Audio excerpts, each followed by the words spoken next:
Hello there. I'd like to welcome everybody to Let's Talk Fishing video podcast. My name is James. I'm going to be your podcaster. With me tonight, I have two local guys. I'm very excited about this. I have Keith Lusher, outdoor writer, outdoor personality.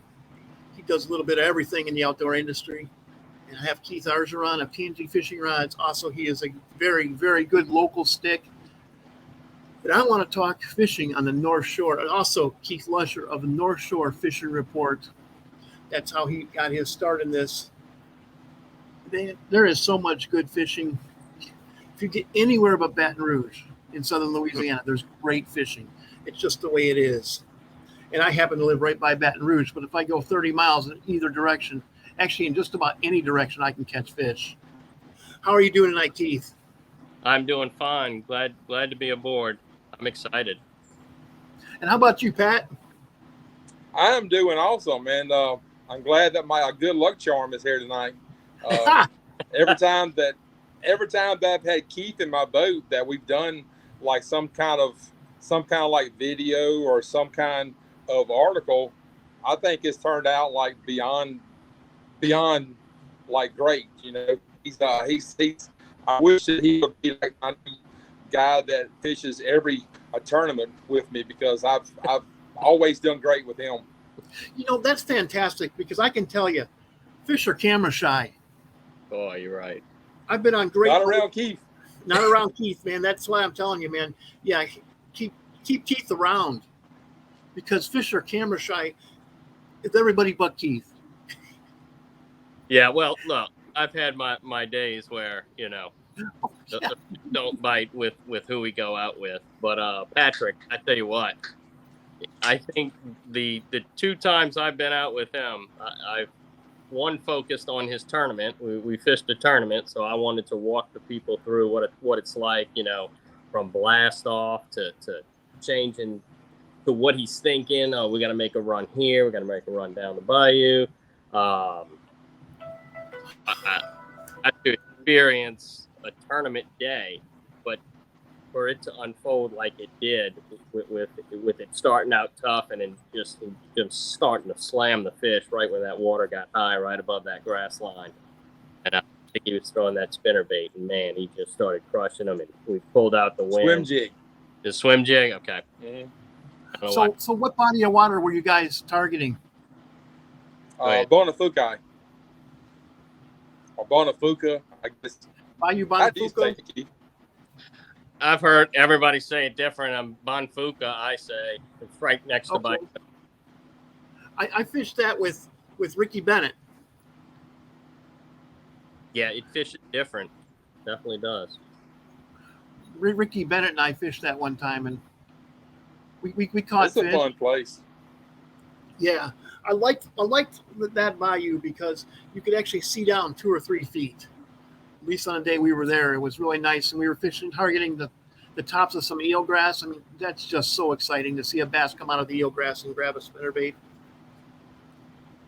It's that place. It gets muddy pretty quick. I know Keith, 2 years ago they was doing some work around there, and it stayed muddy for like a long time. But it's starting to kind of like clear up some more. But it depends on what day. What it's going to be, though. Yeah, they did some marsh restoration, and hopefully that's the end of the work. They're cleaning pretty good now, and I think out of all the rivers and the bayous on the North Shore, that one fishes the most. I want to say maybe like saltwater, as far as in the marsh out there. You know, I feel like you should be catching redfish and speckled trout, but you're catching bass. So one of the questions I want to ask you guys, so Hurricane Ida came through a couple years ago. Is the fishery beginning to rebound? Rebound as in size or numbers?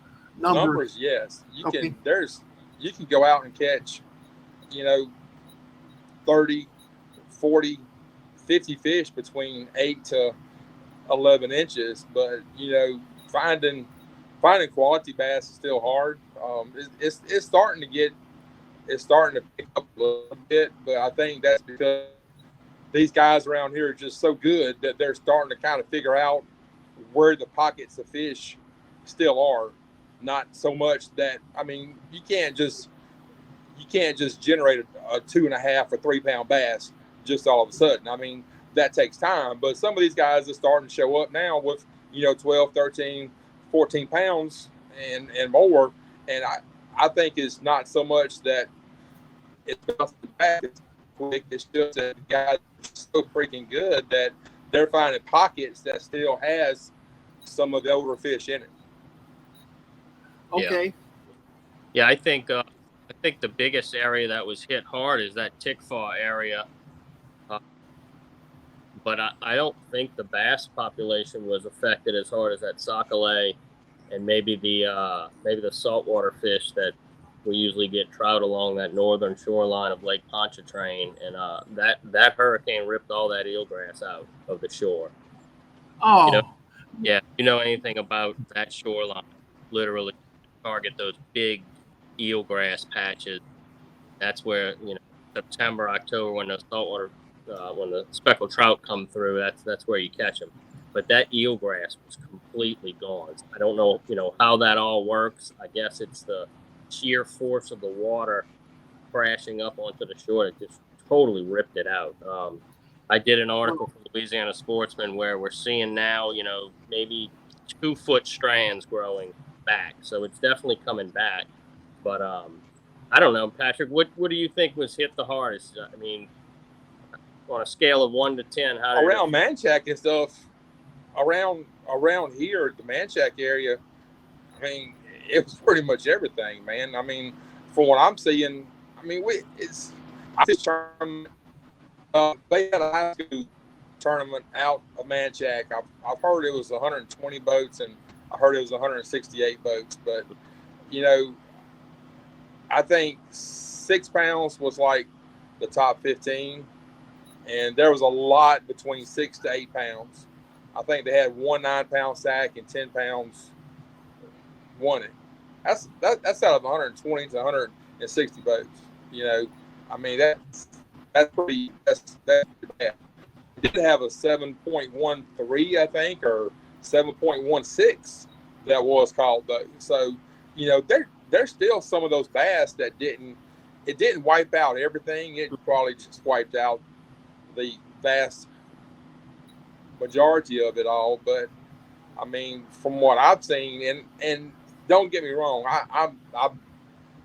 I've been gone for about 3 years. I just came back, blew my motor, just started back to fishing again, I'm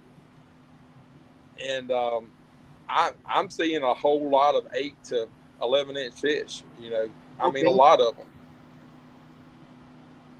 okay. Well, to switch gears a little bit here, Keith, who do you write for? Where can somebody find your articles? Well, of course, I write for NorthshoreFishingReport.com. I write a weekly article on that. I also write for the Slidell Independent newspaper, and that is published every Thursday. So you get a good feel of what's going on the North Shore between those two.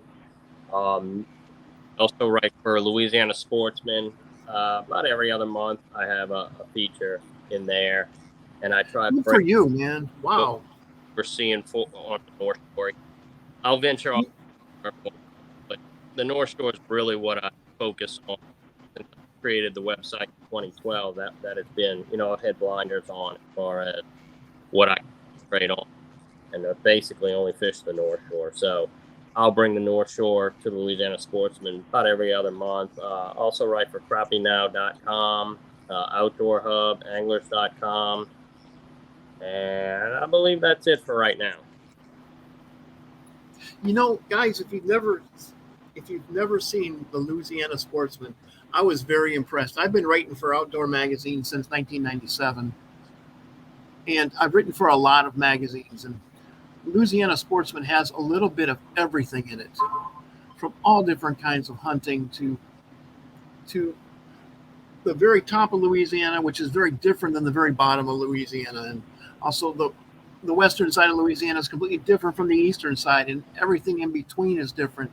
The state has so much to offer, and the Louisiana Sportsman, I think, does a very, very good job of showing what we have available here. I didn't really know what to expect when I moved down here. I moved down here from Alaska. And I'm like, man, it's going to be so hot. And yeah, it was so hot. It was even hotter than I thought it was going to be. But, the first time I went to Grand Isle, and this was back when you could still run your car up and down the shore of Elmer's Island. And they told me to look for the birds. As soon as you get the birds, run out there and catch a swim bait. I could not believe how much fun that was. I can't do that anymore. I don't even go into Elmer's Island, but it's so much fun fishing for speckled trout, like Keith was talking about. Speckled trout are just, even a little 12-incher is going to just thrash your lure. Yeah. Or take the paddle right off the swim bait. Yeah. Definitely a different world down here. We're spoiled. We don't think anything of it. I've gone out, caught a limit of bass, and changed gears and headed out towards the lake a little bit more and caught redfish or speckled trout. That's something that is probably unheard of around the other parts of the country, where you could just hit a limit of something and then change gears within a 10-minute drive and start catching other species. Even hunting. I mean, you hear about these casts and blasts. You go fishing and hunting all at once. We truly are blessed down here. It's yes. Delacroix is famous for that kind of activity. It's just so much fun. Pat, where do you primarily fish? Where do I primarily fish? Yes. Wherever that my next tournament is. Okay. No, I'm I'm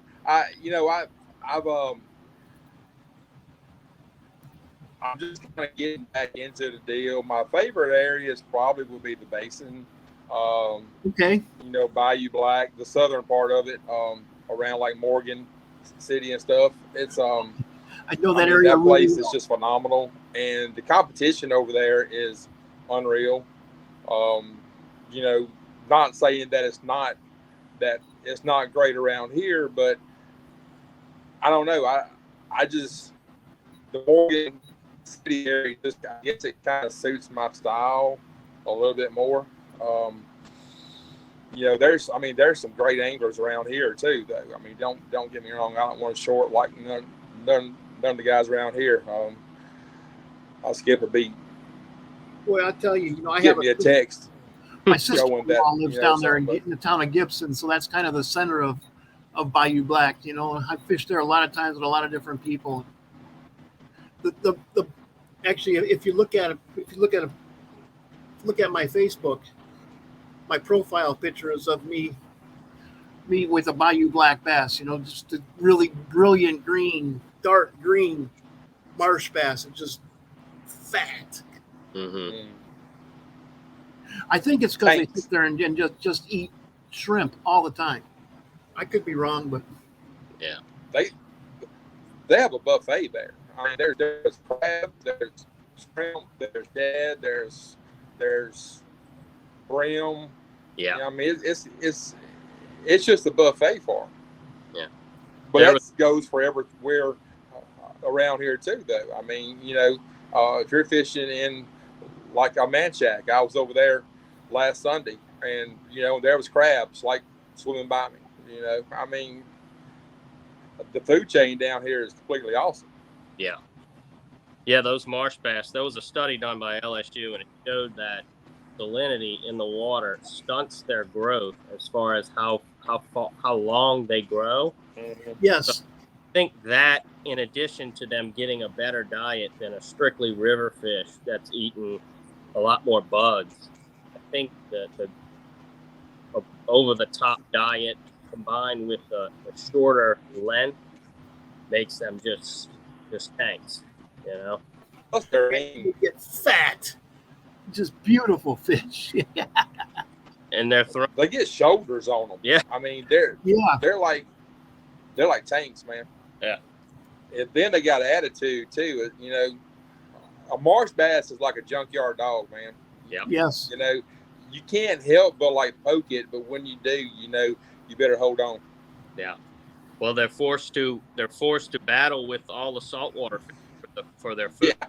They're a lot more aggressive. and I think they're always on the lookout for bigger fish that might take a chomp out of them, as Yeah. opposed to river fish who are spoiled. Those river fish can just sit in one spot. I don't think these marsh bass do that. No, the porpoises don't allow that.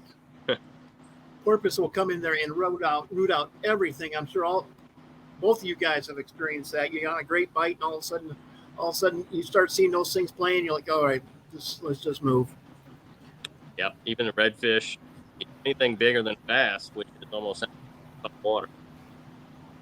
They're definitely not your average bass.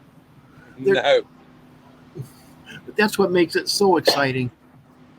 I mean, well, that's something too that makes every tournament around here a little bit more fun too. Is you got your marsh and you got your north. I mean, you can literally go from fishing reeds to fishing cypress trees. Okay, your northern bass, a 14 to 15 inch fish is going to weigh less than a 14-inch fish from the marsh because of what Keith said.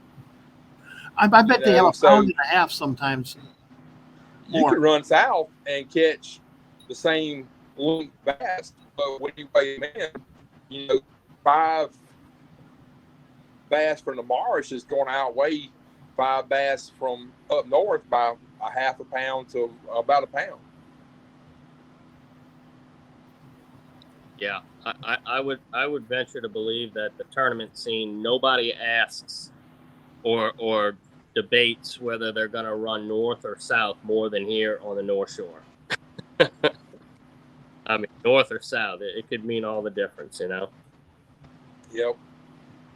So you're saying that you're going to catch much bigger fish down towards the... It's just different. Towards Pontchartrain or Manchac? You could take it, Patrick. It depends on the fishery. A marsh bass, it's like Keith said. If you take a 14-inch fish from the marsh and 14-inch fish from 10 to 20 miles or even 10 to like 12 miles north of the lake, that 14-inch marsh bass is going away a little bit more. Now, the marsh stunts their growth. I think, Keith, if I remember right, because we've talked about this study, I think the bass grows about the same rate up to a certain point. And then it just doesn't get like any longer, right? Or am I wrong on that? The length, that the study showed that the length is stunted on a marsh bass. However, they're eating a totally different diet, which makes them fatter. Right. So this is interesting, guys. I really like that. It's just you're catching a 14-inch bass like after a storm when the fish are basically your population is like starting back. Your marsh bass is going to way more. Yeah. So far, how far in is the dividing line here, or is there not a, or is that line blurred? No, it's kind of when the reeds get away to the cypress trees, that's your line. Yeah. When the trees disappear and you start seeing marsh, that's typically your line. Now, with the lack of rain that we've seen this past 3 months, that salt water is coming up further and further. That is true. I talked to a guy who fishes. His name is Jim Bates. He went out because we're doing a sockeye article, and he said, Keith, I can't catch a sockeye south of the Trace Bridge in Bayou Lacombe. He said there's salt water coming all the way up, so he's forced to head north. So the fresh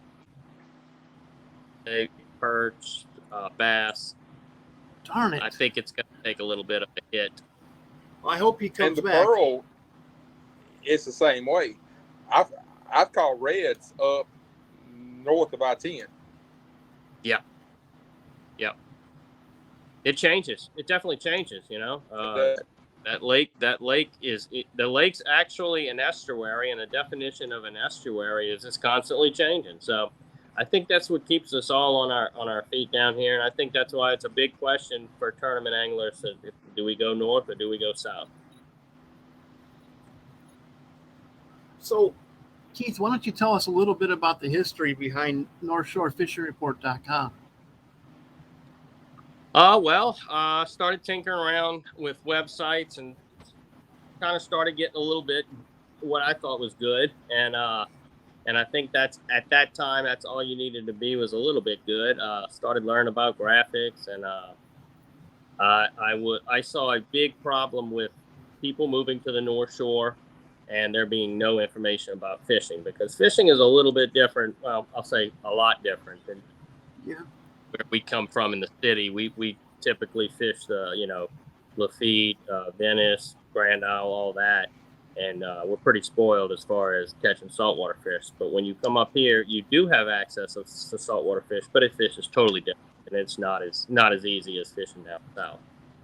So I created that, and was overwhelmingly a success within a month, and that just about propelled me to learn more about websites, putting graphics together, writing articles, doing videos.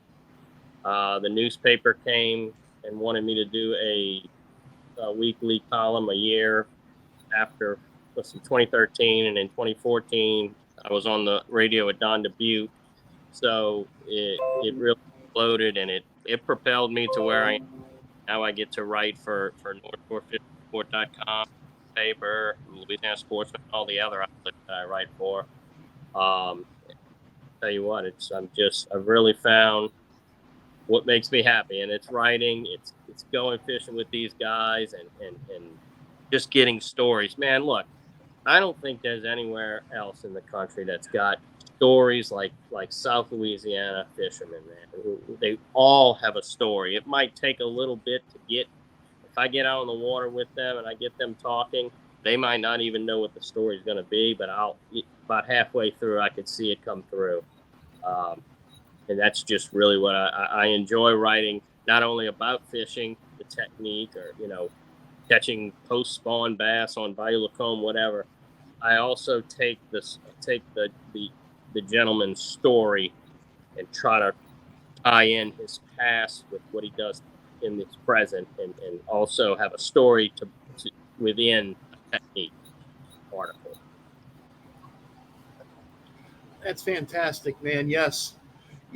When some of that stuff you said, I just had to give you the 2 thumbs up, because what I enjoy about writing is fishing with all the cool people. Yeah. I get to get out in the boats with these guys and talk to them all day long and fish with them, see how they fish. They see how I fish, and it's hard to explain if you haven't done it. Right. It's a world that you learn as you go, and wisdom helps. But man, it's to see a finished product, especially in a magazine like Louisiana Sportsman that I read as a kid, to just watch the finished product.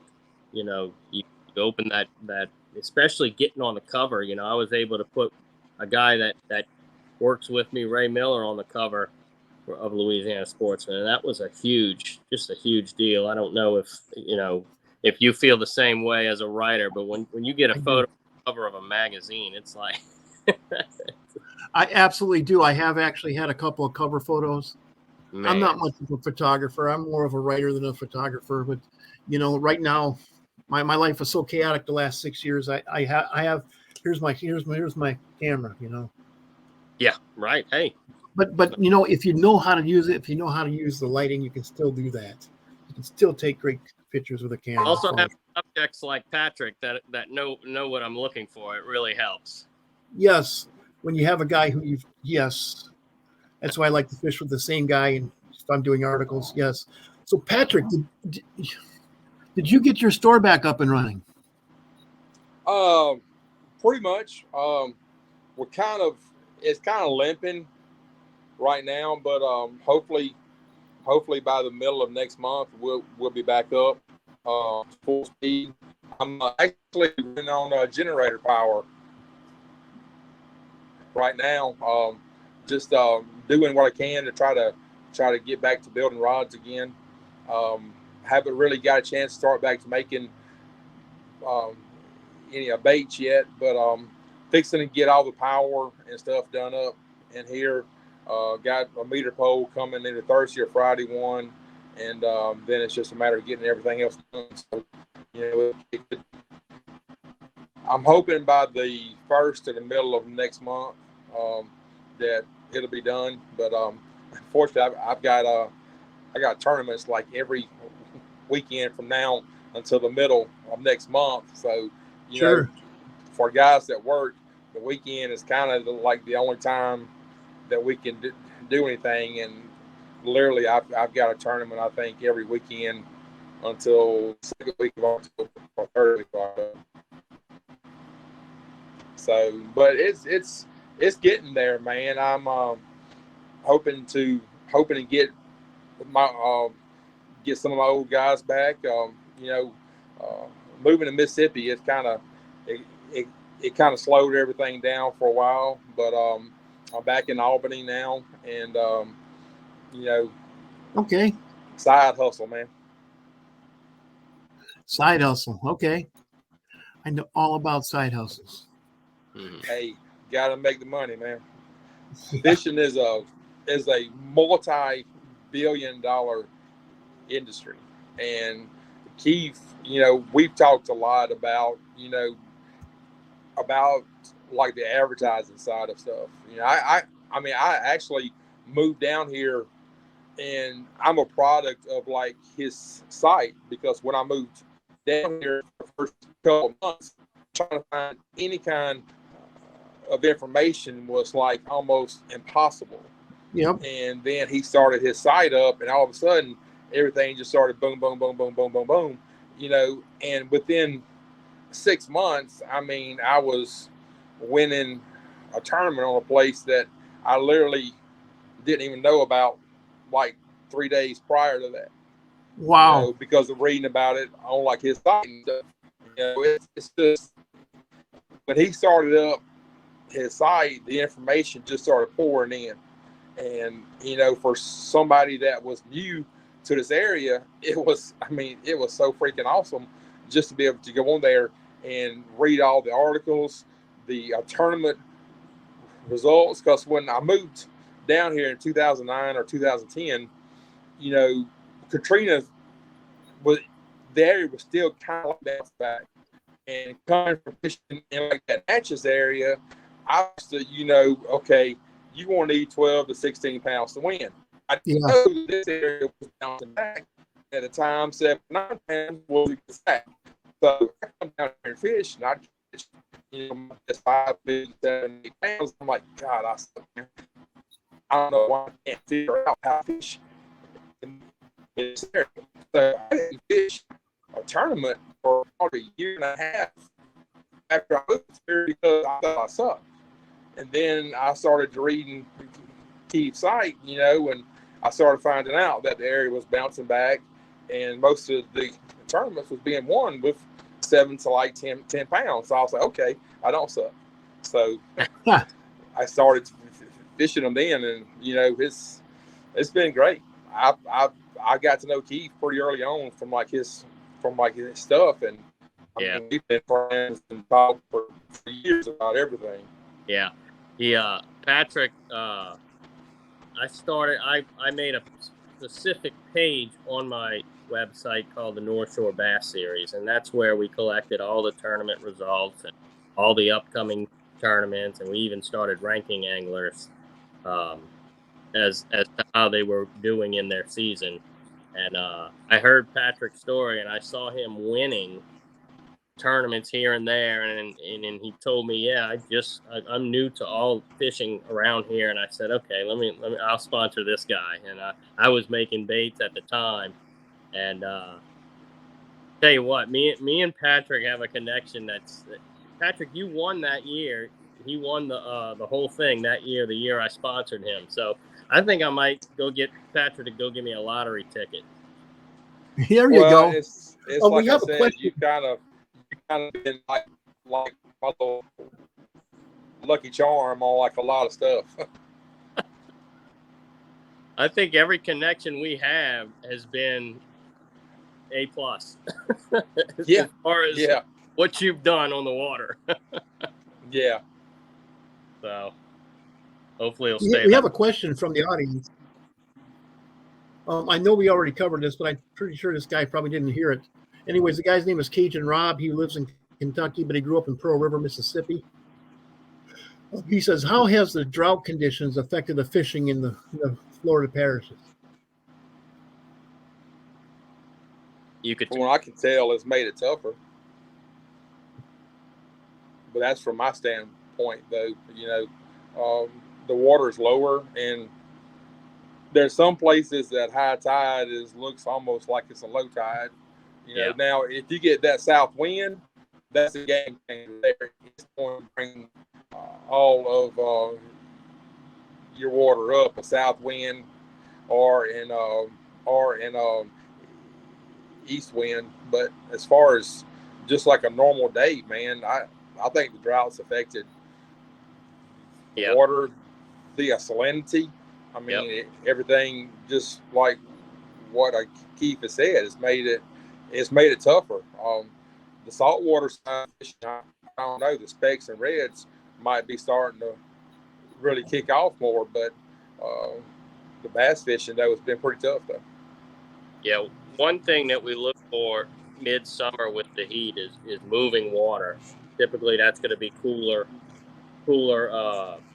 water for the bass to hang out in, and it works out in the summer because it rains a little less and the rivers clear up a little more.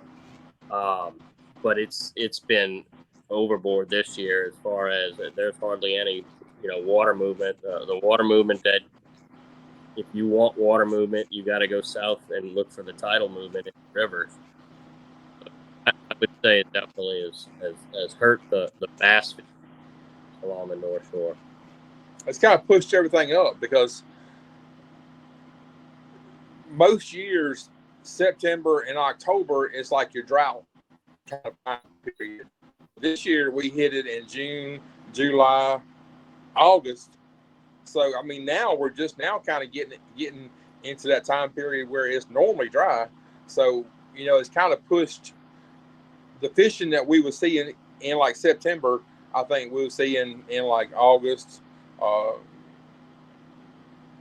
mid-July some, and it's starting to actually rain some now, which is kind of weird, but it's not a lot. But I mean, every little thunderstorm helps out, though. Yeah. Well, that was a good question, Rob Welsh. Thank you for that question. Wow. So much stuff to think about here. I'm still trying to wrap my brain around what you just said. So what you're saying is the freshwater line has moved upstream because of the drought conditions. Definitely. You don't have the fresh water pushing down. So without these rains that raises everything up and kind of flushes it, your salt water with every south and east wind is pushing it in. Yep. Wow. Here's a question for you, Keith. So you said that you fish a lot of crappies, or sockeye, like they call them down here. Yeah. Are sockeye like brackish water tolerant? Of all the freshwater fish, they are the least saltwater, according to the study. That was 70s, 80s, but that fish is the least tolerant to salt water. So that's the fish that's going to be affected the most by this saltwater intrusion. And definitely don't even want to mess with sockeye anywhere near the lake right now. Okay. That's a good piece of information. Thank you for telling me that. I did not know that. Because I know I've caught bass in brackish water. They don't seem to mind it at all. Right, bass are the most. In fact, I've caught bass right out there in Delacroix when we were fishing for redfish. Yep, yep. I don't know how far out we were. I think it's 6 or 7 parts per thousand where they start dying. So, that's pretty tolerant. That you with that kind of salinity, you could catch bass in the middle of the lake if you wanted to right now. I don't think it's up to 6. Wow. So would you ever see largemouth bass and speckled trout together then? Yeah. You see that down in the marsh, definitely. Okay. Because I know I've caught redfish the same place I've caught bass, pretty close, pretty much in the same spot, but I've just never experienced a good speckled trout bite where there are largemouth bass too. Yeah, they're getting big in the marsh. It's to catch a 4-pound bass, 5-pound bass in the marsh. Bayou Lacombe is kind of famous for that, Keith, isn't it? Didn't you do some articles with Mr. Forrest Green on some specs? Yeah, we catch speckled trout, and within viewing distance, we did an article on you catching bass in the marsh for Louisiana Sportsman. Yep. So, the same duck pond. I have an older video. We caught speckled trout in there. Different time of the year, but still, it's same duck pond. The same area, yeah. Yeah. Yep. Wow. I did a great article. What we're talking about right now, as far as marsh bass, how everything. My article with Patrick is on Louisiana Sportsman, and you could just search. I think it was Monsters of the Marsh. Monsters of the Marsh. There's a good man. That's a catchy name. So yeah, just Google Monsters of the. That was really quality photos. I made Patrick work with those. You did. He was getting a little perturbed by the end of the trip, but it turned out. Well, yeah, I'm old and I'm happy. Maybe I was doing like 1,000 freaking sit-ups with 3 and 5 and 6 pound bass. I mean, I'm not used to doing that. Yeah. It was a fun day though. It was ringer that day. That was for only about 4 or 5 hours. It was kind of magical. And it was one of those days in springtime that it should have been a horrible day to fish. It was high pressure, bluebird skies. Oh, I had driven back from Toledo. Yeah. Where I fished a TBF the night before, so I got home at like 10 o'clock at night. You Toledo, Ohio? Everything and met him at Lacombe, which at the time was an hour and a half, a 2-hour drive. The next morning at like 6:30. So you drove back from Lake Erie. I was dead tired. It was a horrible day, but I mean, from like I think I caught one like the 3rd cast or 4th cast or something. Yeah. I mean, it was just one of those days in the spring where they had moved up and they were going to bite and didn't care about nothing. Yeah. Patrick said this first bass, let's take a lot of pictures of this one because he really didn't think we were going to do what he did. And, man, we came around that corner, and he was, I think, throwing a chatterbait in lily pads. He was talking about the hard bottoms. Yeah. And, man, it was like the bass he started catching was like, is this really happening? Because I fished that area, since making the website in 2012. I've never. What was it? A 16-pound stringer you caught? Yeah, and that was with. I think I lost 2 over 3 pounds because you made me throw some slack in the line because you didn't get just the right angle and like fight them some more. Well, No guys, kidding. I was man. like ready. I was like ready to like flip him in the boat, and he goes, "No, wait. The angle was bad. It was flat." wait. I'm like, Yeah. Catch another one like that, Patrick. Go ahead. I could have had like I should have had about 18 or about 19 pounds, True. but 16 for that day was still good though, man. Mm-hmm. Guys, Wonderful. this podcast has exceeded my expectations. I'd like to thank both of you for coming on. I didn't know y'all were this good of friends. Yeah. I really want to do a forum from the North Shore. You know, I think I did a great job of that. Two of the two extraordinarily knowledgeable guys. I really have enjoyed this.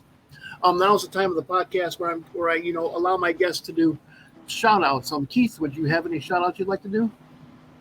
Not particularly. I just want to thank all the guys that allow me to open up to me with their stories, and man, they just take some abuse because I am when I get the camera in my hand, I never happy. So I just want to thank everybody that's allowed me. And look, in the future, if you do have a story, go ahead and get in touch with me, and we can make something happen.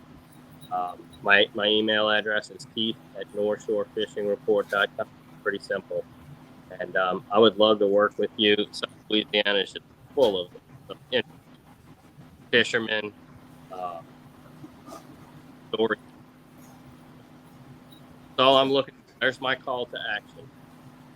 Well, thank you very much, Keith. I do appreciate you, man, coming on my show and imparting some of your knowledge to us. And wow, I learned a lot. Having me enjoyed your podcast.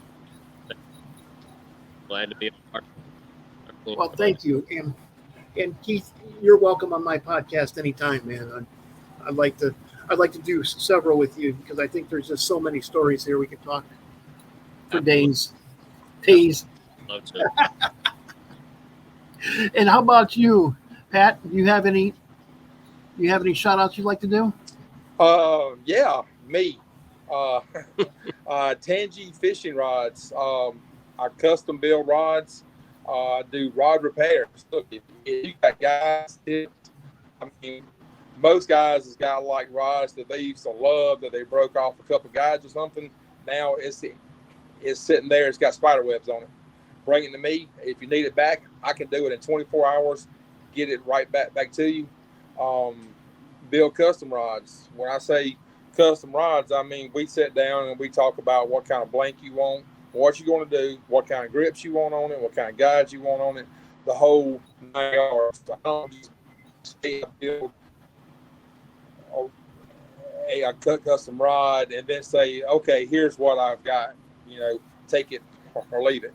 No, I build the rod the way that you want it. Also, soft plastics. Keith, if you recognize this crawl too, you might. Man, that was definitely a good move. Once again, Patrick, our connection. You told me to go with that crawfish when I was making shoes, and that was my number one. You fought me on that too, by the way. You're a lot. I did. You know, I finally said, look, let's give it to him. Let's do that style of crawl, and that was my number one seller. So the connection.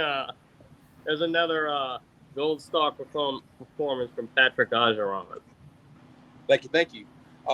Also, jigs, chatterbaits, soft plastics.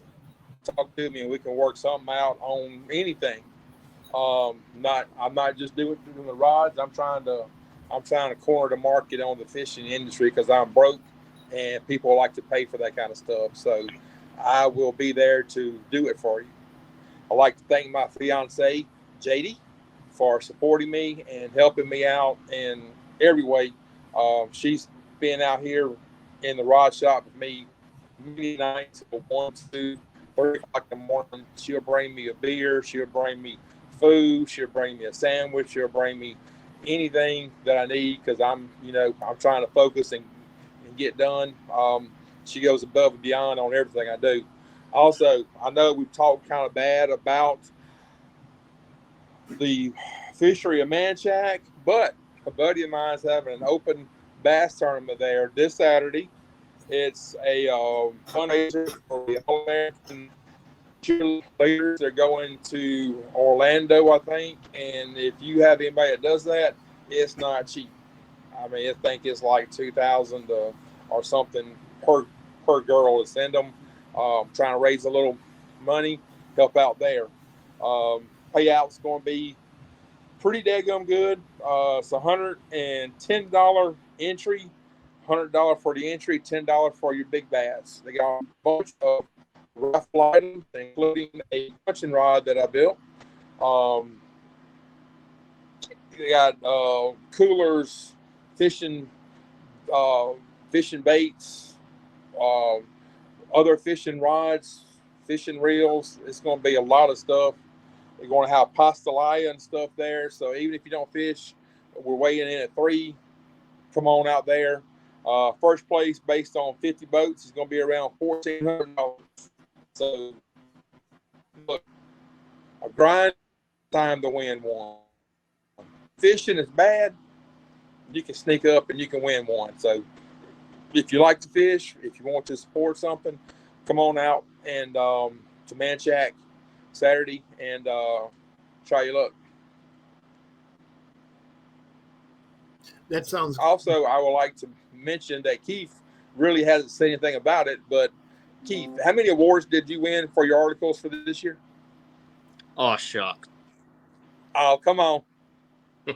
He had to have 3 people holding his plaques because he won so many awards for this year. Louisiana Outdoor Writers Association Excellence Craft Award. I tell you what, really, it makes the work come full circle when your work is awarded like that. Congratulations, Steve. Congratulations. That's not an easy thing. That's not an easy thing to accomplish. Thank you. He's gonna have to build a whole new room just to put all this stuff up on the wall. Well, congratulations, man. That's wow. I'm gonna have to look up some of your articles. Yep. Monsters of the Marsh. Me and Patrick. Monsters of the Marsh. What a great title. Wow. Well, guys. Yeah, I made some really interesting faces during those shoots. Thanks to Keith. Kept saying, give me emotion, give me emotion. I'm not going to say what I was yelling, but let's just say that they heard me for quite a while off. I'm glad that we was deep into a marsh pond. Give me emotion. Oh, it was emotion, all right. Okay. Well, man, this has really been an enjoyable podcast. I do a lot of podcasts, and boy, the chemistry here was just fantastic. And man, I really enjoyed this. Guys. And don't hesitate to ask me back on. I thoroughly enjoyed it. Both of you guys, each of you will get your own podcast. Really excited about it. If he's on every time, dude. We got so many stories to tell about stuff. It's unreal. Keep me and Patrick connected. Yes. Well, this worked out better than I could have possibly imagined it was going to. Thanks for having us on, Jay. Because guys, if you're watching this, these guys did not know that the other one was going to be on. In fact, I almost forgot to send Patrick a link. He finally said, "Hey, are you going to send me a link?" I know. And I'm like, "Uh-oh." I was out here. I was like, Jay, sometimes I scare myself, man. I mean, dadgum, you've asked me for what, like 2 years to come on this thing, and then I do, but you got to admit, I have given you some awesome guests, though. You have. You've given me some fantastic guests. Now you came on, you're a fantastic guest. My boy Matt Martin. Yep. Who is one of the most underrated guys right now in this area. Matt's a stick, son. He is. I had fun talking to him. I had to kind of pull stuff out of him at first, but after I got him talking, he was a fantastic guest. And thank you so much, both of you guys. Thank you. With you, All right, guys, Jay. Thank you, bud. I want to thank everybody for tuning in to the Let's Talk Fishing video podcast. Again, my name is Jay Angel with Pat and Keith. Good buddies. Guys, stick around. I'd like to talk to you for 2 minutes after we stop taping. Sure. And guys, it's Wednesday night. Make your plans to go fishing. Remember, you only get to do this once.